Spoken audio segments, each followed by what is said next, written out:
Whatever it is that you feel you're not ready to face, you are ready. You just have to decide to start taking care of yourself in order to survive and live in this capitalist world.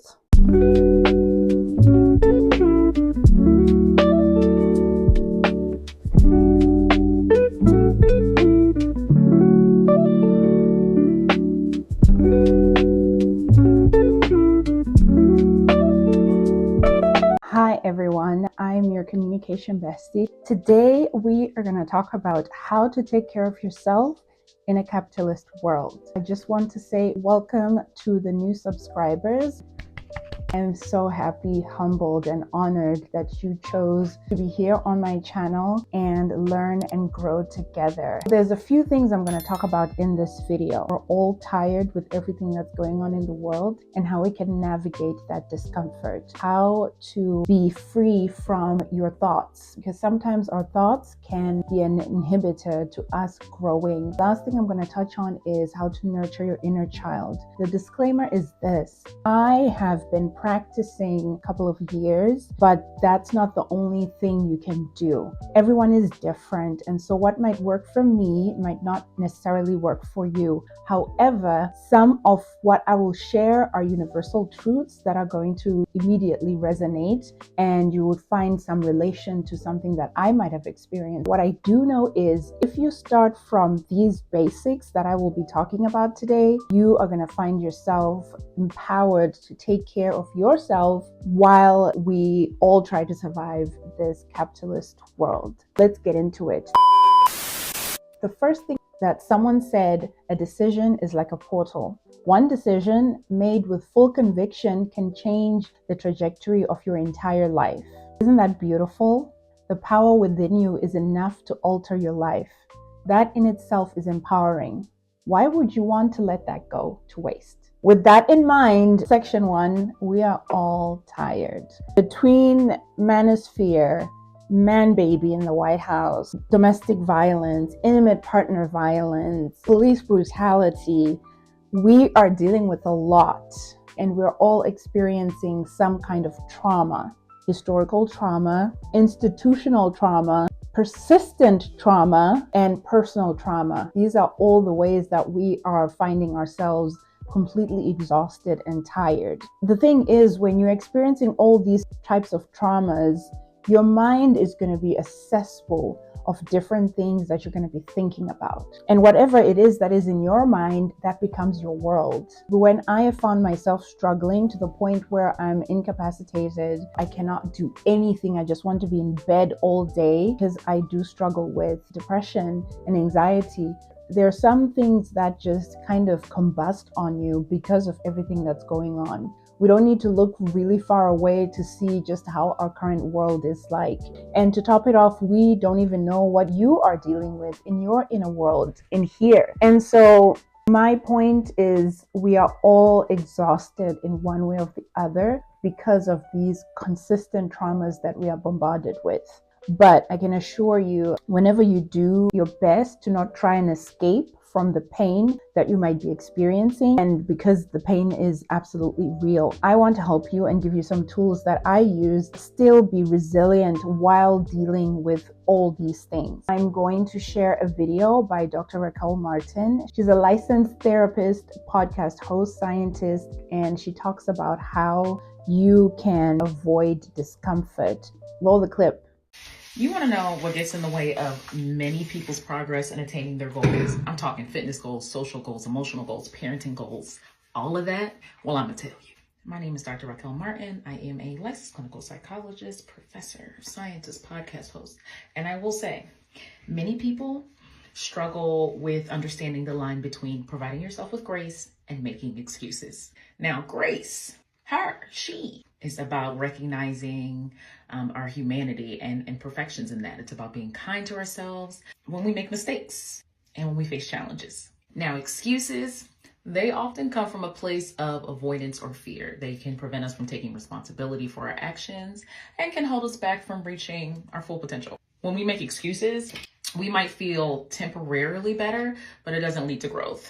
Instead, it keeps us stuck in the same place. So if you can't decide which one you're doing, providing yourself with grace or making excuses, ask yourself these questions and be honest. 1, am I acknowledging my efforts and my progress? 2, am I avoiding taking responsibility for my actions? 3, is this self-compassion helping me grow, or is it keeping me stuck? And 4, am I using this as a way to avoid fear or discomfort? I love Dr. Raquel Martin. She has helped me in many different phases of my life, and I would encourage you to find her on social media. She also has an extensive list of resources that no matter where you are in the world, you can still benefit from that. Most of her resources are free, which is also something that we are trying to survive from, because the capitalistic world wants us to spend, constantly spending, constantly going to the next thing. And we're depleted because of all these things that we are being told we need when we actually don't need those things. And that's another lesson that you will learn in this video, is most of the things that you think you lack, you already have within you, and you'll have the capacity to be able to take care of yourself whilst, for lack of a better term, the world is burning. Another thing that I will close off this section with that can help you is think about the people that you surround yourself with. Because the people you surround yourself with are the people that are going to either help you or inform you on how you can best take care of yourself. If you're surrounding yourself with people who do not care about their well-being, their physical, spiritual, mental, or emotional well-being, you are going to fall in those same patterns as them.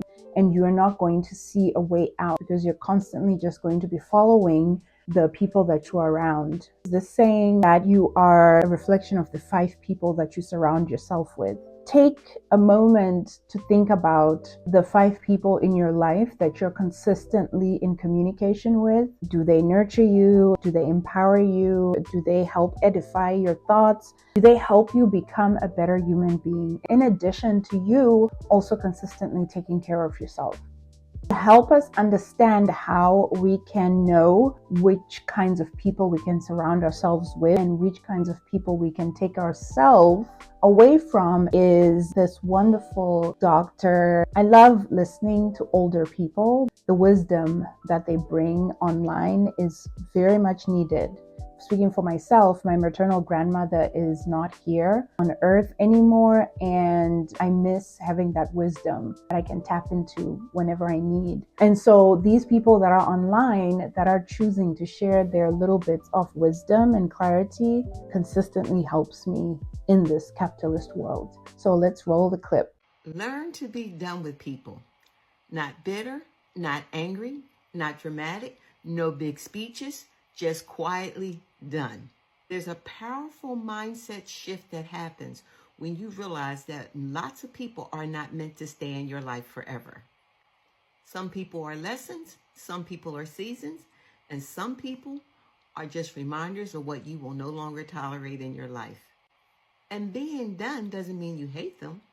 It just means you're tired of forfeiting your peace to put up with them.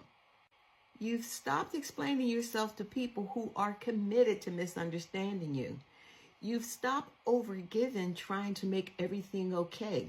Relationship is kind of one-sided. You don't bring the drama, but they bring the drama. And honestly, that's not being cold. Because constantly trying to negotiate your peace with somebody, that's exhausting.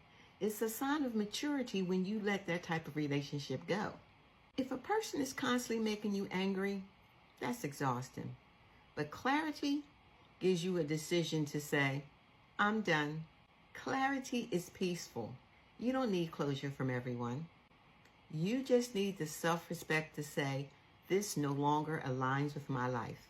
And that is a mindset rooted in boundaries, not ego. Sometimes peace doesn't arrive with fireworks. It arrives the moment you decide to let go and move forward. What Dr. Troylee mentioned there is really poignant. How clarity is peaceful when you don't need closure from everyone. We've all had relationships that can be strenuous on our mental health and our emotional well-being. And what she's saying here is just be aware of who you're surrounding yourself with. Let that clarity that you get from reflecting on those relationships help you to know that you don't need some big moment of closure, but you can easily just remove yourself from that situation and everything will be okay. I need you to really lock in, as the young kids say. Okay, it's time to lock in. If you hadn't already, get your water or preferred beverage of choice. Get a pen, a paper, your notebook, your journal, whatever you can use to write. I want you to actually actively write things down as I am talking, because research has shown that what you write down, you not only remember, but you will be empowered to execute whatever it is you write down. Just like how I actively write down for each video that I publish to the world. And so I'm going to give you a few minutes to get your pen and paper. And while you do that, I'll just be talking about random things. A few moments later. A few facts about me. I'm Tendai. I'm from Zimbabwe originally, born and raised Southern Africa. And one of the things that I think makes me unique is I share my birthday with my mom and my dad. Pretty awesome. Another fun fact is I have lived in 5 countries: Zimbabwe, South Africa, England, America, and now Canada, which is now my forever home. Okay, do you have your pen yet? Get your pen! Get your paper! Let's go! Okay, let's lock in. Section 2, breaking free from your thoughts. Now, like I said at the beginning, whatever is in your mind is your world. It is how you communicate, how you see the world. It is how you are influenced because of whatever is going on in your mind. My mind is a multiverse of madness. My friends know this. There's so much that consistently goes on in my mind. I do my best to train my mind and my thoughts and to compartmentalize and have different archival sections where if there's something that I really want to know and no one on earth can answer it for me, I'm not going to continue festering on that. I'm just going to put it in a shelf in my mind. And then one day, if the powers that be, whoever has the answers, I'm just going to open that door and be like, okay, dude, okay, ma'am, answer me this. So first thing, our thoughts shape our lives, right? If you think you're fat, guess what? You're going to always assume you're fat, even though you might not be, even though everyone around you is saying, no, you're not. You're just going to keep ruminating on those thoughts. If you think you're not a good public speaker, for example, and you've had consistent training, you can speak in public, but you keep telling yourself, no, I'm not a good public speaker. Guess what? You're going to live that reality. You're not going to be able to push yourself. You're not going to be confident enough because in your mind, you're consistently telling yourself truths that are not backed by evidence. What are some things you can help yourself with when it comes to your thoughts? Something that I've learned from therapy and from reading books by therapists is, what is your inner critic saying in your mind? We all have an inner critic. It could be you, it could be someone representing a person once upon in your life who has said something that just stuck. And then that's the consistent voice you hear in your head. That becomes your inner critic. Is it good to have an inner critic? No, not really, because they're going to be the loudest in your head, in your mind. And they're going to inform what you don't accomplish in the outside world. I love a good acronym. I pride myself in latching onto acronyms. This is where your pen and your paper come in. Do you have your pen and paper, friend? A, B, C. I know, very easy. That is your acronym. We're back to Sesame Street. A, B, C. A stands for awareness. Are you self-aware enough? Most people think they're self-aware, but they're not. They're lying to themselves. Are you self-aware enough to the point where you can figure out where you find yourself being activated? Now, what does that mean? When you're activated is when you are triggered, where you feel like everything starts spiraling. You wake up, you stub your toe on the bed, and that just creates a whole trajectory of your day. You just become pissed and you burn your toast. It just becomes a domino effect of all these things. By the end of the day, you're like, how did I get into the spiral of all of this stuff? If you're self-aware, you would know that, oh, when I got out of bed, I stubbed my toe. and it just kind of propelled from there. That's kind of how you can become self-aware. Be with, I know it's not a full word, but be okay with experiencing discomfort. I need you to lock in. Be comfortable with the unpleasantness of discomfort. Yes, we are in a capitalist world and it's frustrating and it's hard. It's really just a lot of nonsense. You need to hold yourself when you find yourself feeling discomfort and unpleasantness. You have to still keep your wits about you, for lack of a better phrase. And then C, we are going to choice.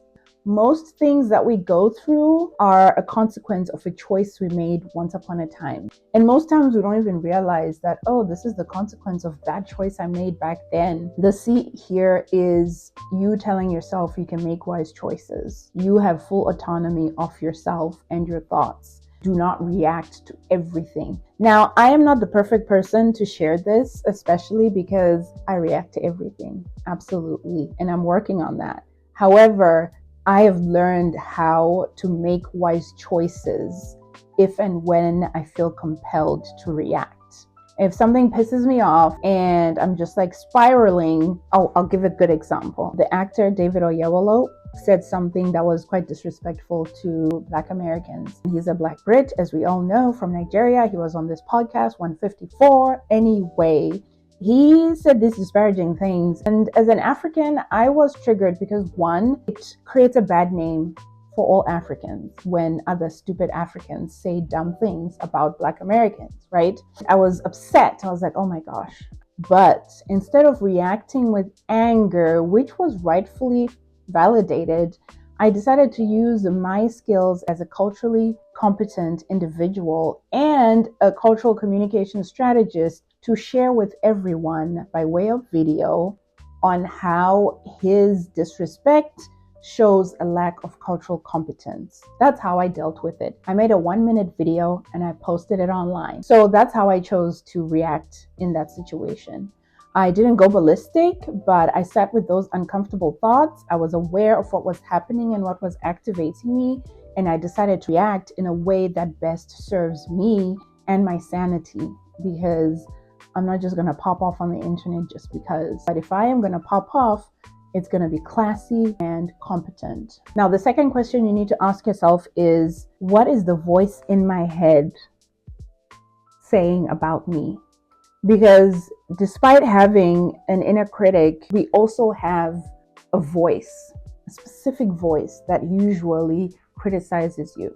I gave an analogy earlier that it could be someone that says something to you many years ago, and then that just becomes the repeating cycle of criticism. But there's something that I can't remember if it was something I read in a book or it was one of my therapists. It was one of my therapists. Okay. They gave an analogy of a boardroom, right? If you walk into a boardroom, you see the big table, wide, spacious, and there are chairs around this boardroom. While you're thinking of you in your case, or me in my case, in that boardroom, there's going to be different people sitting on the chairs, right? You are at the head of the table because this is your mind, but there are going to be different people that are going to be sitting around that boardroom. Each of those people is saying something critical about you. Or some of those people could even be you saying critical things about yourself. While you're in that trajectory, the power is you choosing which voice has control and which voice is the one that gets to decide who has a voice in your boardroom of your mind. Let's say one of the people sitting in your boardroom, on your boardroom table, is your English teacher from like high school that always said nasty things to you or gave you bad marks or whatever. And you've kept that voice in your head of that teacher. And when you find yourself struggling with something in your adult life, it's that teacher's voice you hear in your head. She's the one or he's the one sitting at that table and, giving unsolicited 2 cents that you didn't ask for. You, as the head of the table, now have to decide, does Miss Fizzle here get to stay forever? No, you can kick her out and replace it with something good and replace it with something better. I don't know if that analogy is going to work for you, but hey, it has worked for me. And my therapist, I thank her for providing that tool for me to help me. So let me just give you a rundown of everything that I just shared. I talked about how to break free from your thoughts. And I mentioned that your thoughts shape your life. You know, what you think about ultimately becomes your reality at some point. That is backed by science. I gave you 3 questions that you can use as your litmus test to understand how to break free from your thoughts that are critical or negative that go on in your mind. The first question is, what are some things that my inner critic is saying? The second question is, whose voice that is in my head is criticizing me? Who's representative of that voice? And I gave that boardroom analogy. And then the third question is, how is that voice shaping in my head?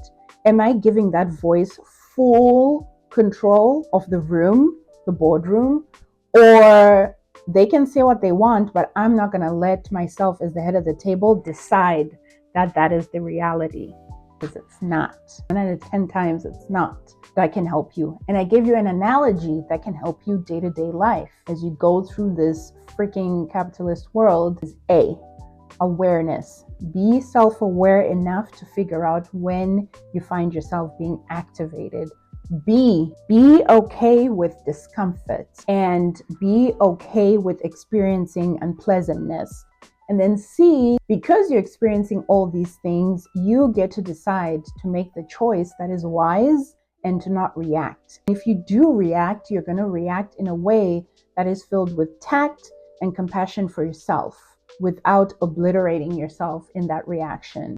Because trust me, I've been on the other end where I just blow off and then it's chaos. And then my boardroom is all over the place. And then those voices that are critical become the loudest. And that then triggers my anxiety, my depression.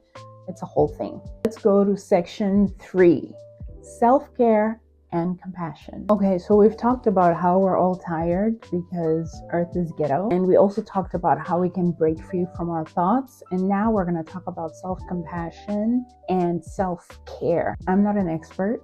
However, I have used this knowledge that I've learned from other people who are experts. I have tried it in my life and it has helped me tremendously. And now I'm here to share that knowledge with you so that it can help you in whatever circumstance you find yourself in. Either way, the point is to know how you can take care of yourself in this capitalist world. And all these things are free percent, so I feel like it's a good deal. When it comes to self-care and compassion, one of the things we have to understand is trust and learn about yourself. And I'm realizing that the only way to be free is to ruin your reputation. I'm learning that trying to micromanage how people perceive you is literally imprisoning your mind. It is insane that we literally jail ourselves in this mindset of who we're supposed to be instead of who we feel like we are. We care more about staying in character than living in our truth, than being honest, than being real. We care more about performing for others and being validated than being validated by ourselves, by living in our own vessel and feeling pure in that, feeling love in that, feeling intention in that. The only way to break free from the shackles of other people's perception is to literally ruin your reputation. Do what you want to do, act how you want to act, dress how you want to dress, love who you want to love. I'm learning that the box that we assume other people are putting us in is really just ourselves. At any moment, you can take yourself out of that box. You know what I love about her video is how direct she is in just laying it out on the table. In order for you to live authentically, you're going to have to ruin that reputation that you keep playing in your mind and to everyone else, because that's not even you anymore. Another point, recognize anxiety in your body. Your body is always the first to tell you what's wrong. Most of us probably have not recognized it yet. You know, your body tells you when things are wrong, literally tells you how you're feeling before your brain decides. And, you know, it shows up differently for all of us. I usually have cold sores or I have headaches. Some people might have migraines. Some people might have, you know, hives. Some people might experience hair loss. Yes, I've had that. And my doctor told me, he was like, listen, stress can make you lose your hair too. And I was like, what now?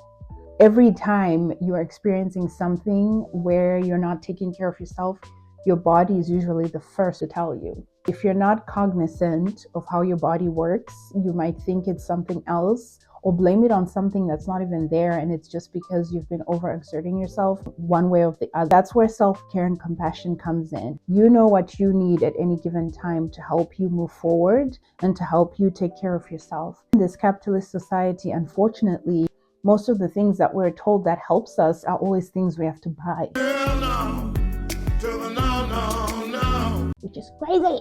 It's now much more expensive to live a healthy life than it is to go the opposite direction. And that's already disgusting in and of itself. There are a few things that you and I can try. We're going to watch Dr. Raquel Martin again, licensed therapist, podcast host, and scientist. She's going to talk about how to provide yourself grace while also being accountable to yourself.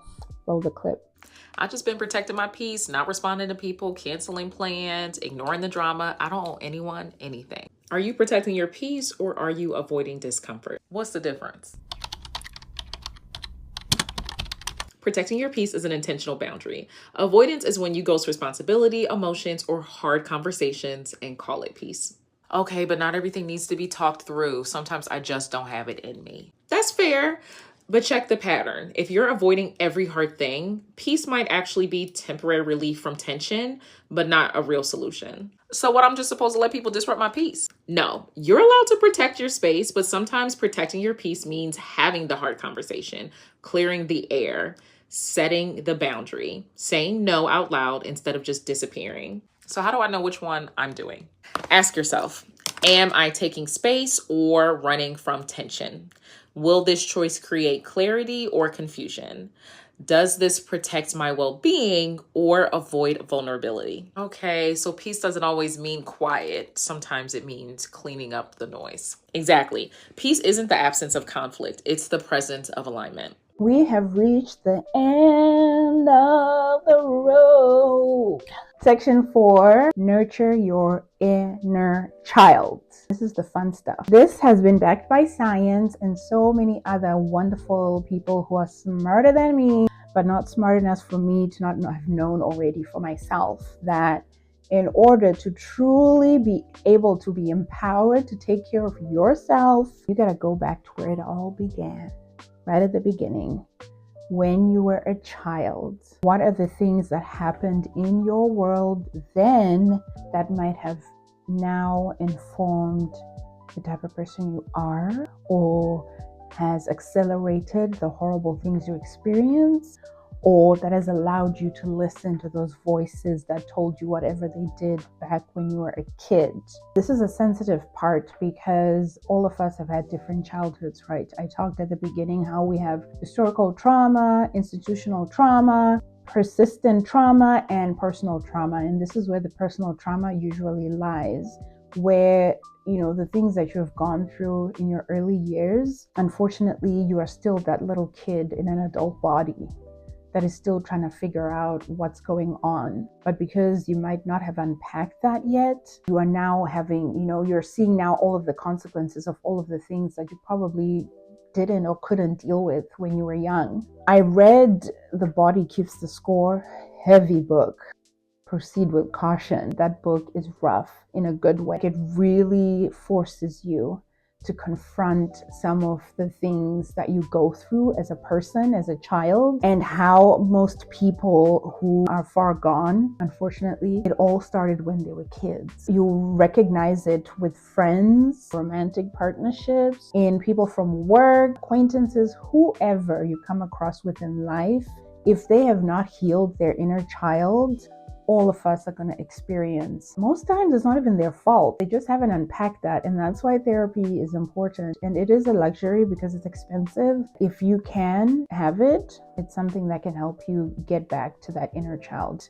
While you're here on Free Percent channel, I can give you some things that can help you nurture your inner child from the things taught by my therapists, my psychiatrists, all the wonderful healthcare professionals I've had the pleasure of having help me. First thing is going to sound very familiar, but you have to trust and learn about yourself.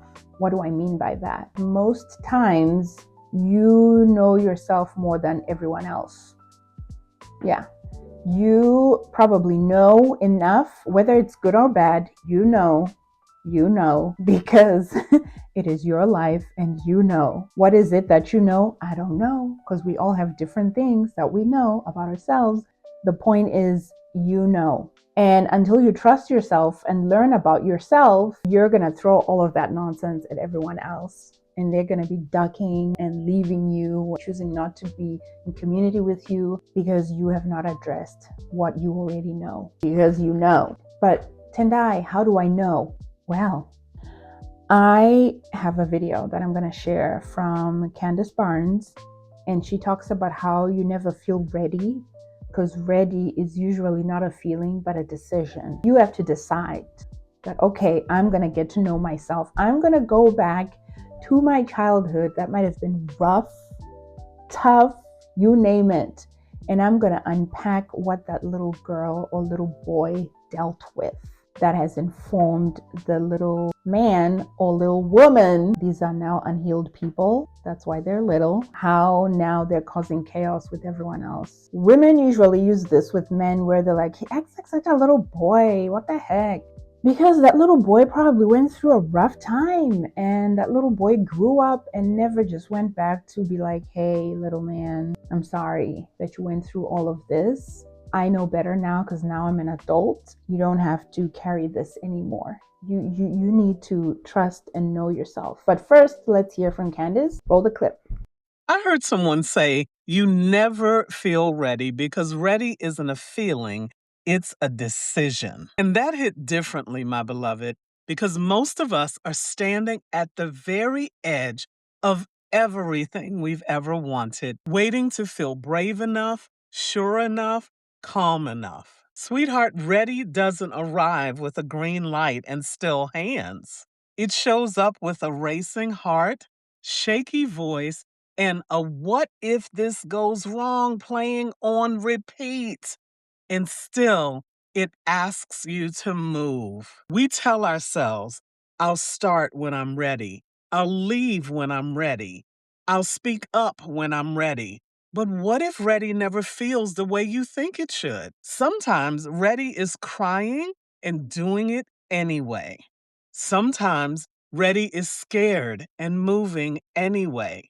Sometimes ready is not having one single answer, but deciding that staying stuck costs more than taking the leap. Because growth doesn't come from comfort, my darling. Healing doesn't wait for confidence. You wake up one day sick and tired of being smaller than you know you were created to be. And that's the moment, not because you feel ready, because you're finally done shrinking.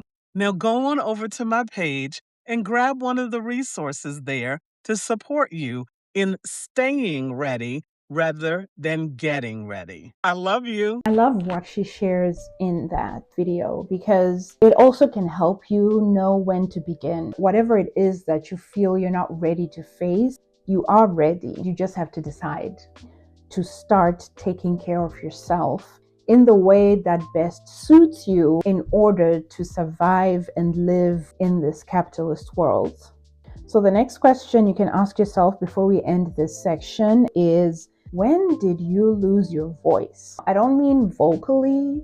This question is more about your voice that is in here. When did you lose it? We all have it before we even get to advocate for other people. And for some of us, our lives have been wrought in a way where we lost that voice. You know how young kids always have something to say? You see little kids and you're like, the mouth on that kid, that is your voice. If you remember a time when you were young and you were expressive, we lose that in our adulthood. That is the person that you are at your core. You are going to be a person of action because when you were a child, you were filled with action, stamina, and the willingness to just share and express yourself. You need to get back to that. I have started, I'm not there yet, but I'm on the journey. I recognized where I lost my voice when my mom passed away in 2007. She had nurtured that voice since I was a child and had empowered me. And then when she passed, I lost my voice. Part of me went with her. It has taken years for me to get to a point where I am reclaiming that voice. I'm taking it back because she was my second half. She was my everything. She still is my everything. So my voice has to be heard in one way or the other. If I can help other people while I'm at it, so be it. I want you to think about where and when did you lose your voice? And I want you to go back to that time and reclaim that voice. We have reached the end of this video. I know. We're having so much fun. But I don't want you to be here forever because ain't nobody got time for that. We're still in a capitalist world. However, everything that I'm sharing with you is going to help you tremendously. I'm just going to give you a few resources that can help you begin. I know most of you are going to be like, Tendai, where do I even start? You start by deciding. That's not even on me. That's on you. You decide. I'm ready to take care of myself. This planet is ghetto, but I'm ready to take care of myself and let's do it. Step 1, you've already done it, A+. Step 2, you're going to dive into resources that work best for you. I've categorized my resources according to those that involve money, those that are free for all, which is probably my favorite section, and then those that you can invest in when you can. Because there are moments in our lives where we are able to now take care of ourselves. We're in a different place, a different phase. When we necessarily didn't have money to do that thing, we're in a place where we can do it now. That's what that section's for. So I'll start with the section that involves money. Therapy. It's important because these healthcare professionals, I have a friend who's a therapist and they deserve to be paid because they're doing wonderful, hard work. If you can afford therapy, now is the time. Going to therapy doesn't mean that you're a horrible person because most people have this negative view of therapy where they think it's the messed up people who go to therapy. No, it's usually people who are tired of the messed up people in their lives. And that's what pushes them to therapy. Number 2, a spa day. Get a spa weekend.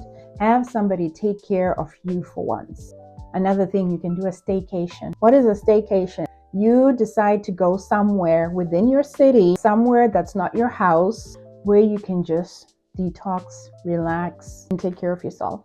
You would be surprised how 2 days outside of the environment you're used to that strains you can do for you when you come back. Let's go to free for all. This is the section where all of us will thrive.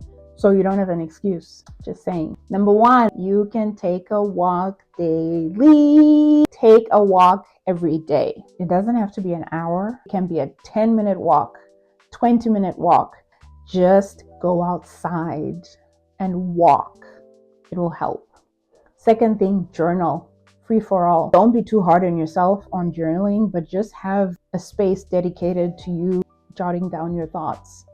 Another thing you can do that's free, read books. Go to the library, your local library, get some books if you don't have your own book collection. Sometimes going into another world and reading about it can help you be equipped to handle your current worlds, whether it's this world or this world that we're all in. Either way, reading really helps. And you're smarter and more intellectual when you read. Another thing is community service. Find ways to give back. Giving your time, your talents, anything that you can provide that can serve the community around you, do it. I do a lot of volunteering. I love it. It is something that I've been doing for years now. And to be quite honest, sometimes I forget about my own problems when I take time to help others. Another thing you can do, you can go online and look for resources from licensed therapists, people who are certified and have done the work and who know what they're talking about. Those are the people you can go to. Okay, not Dr. Brian. Do not do that. I will tell you right now, Dr. Raquel Martin, 100%. Find her on Instagram, on TikTok, on YouTube. She's even on LinkedIn. She's not there consistently, but she's there. That's a start. Dr. Nedra Tawab, amazing. Everybody's therapist, right? Go to her page, check her resources. Dr. Raquel Martin has some resources that are free and available for all. You can go there, find some things that can help you. And you've already heard her in all of the videos I've shared of her today. She's brilliant. She's done the work. to know how she can help people in whatever they need. Last but not least, spend time with friends or family that are safe. Emphasis on safe, because other people, you'll spend time with them and you find that you're worse off than you were when you saw them. Find safe people that you know when you are around, you feel nurtured, you feel empowered, you feel heard and seen. Spend time with those people. And that's why I put it on when you're able, because not all of us have enough time. When you're able, make time to talk to your friends or your family members that are safe to talk to, and that is a way you can take care of yourself. I have done that consistently and it has helped me. I hope that you find some way, at least from the few things that I shared today, that are going to help you to begin taking care of yourself while we fight this capitalist world.